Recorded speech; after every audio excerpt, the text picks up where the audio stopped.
Hey guys, welcome back to Susan Shares. Well, we started a conversation on grief, and today we're going to continue that.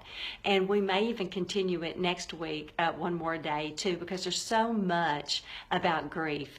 I've already done, I don't know how many takes, because every time I do it, it's too long for a Susan Shares, so we may continue it.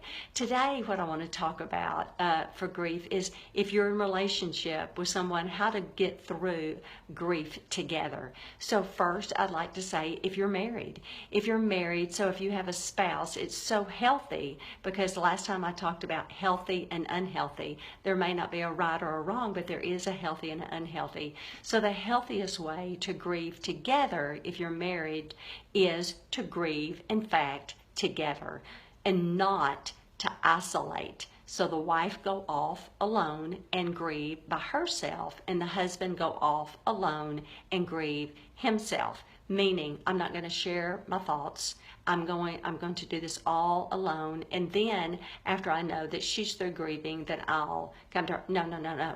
It's so important to share the grief process together. Baby, how are you feeling? What are your feelings and emotions? Oh, that's not how I'm feeling today, but I'm so sorry, but let me share what I'm feeling. And then her, how are you feeling? What are you going through right now?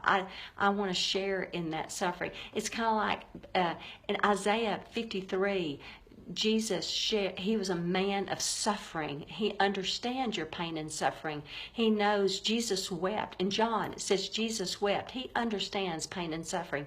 And in Psalm 139, it says, God already knows what's on your lips before you say it. So it implies, be honest and authentic with me. I cannot tell you how important it is during any loss or grief process to be authentic and real and process. Process is the key word.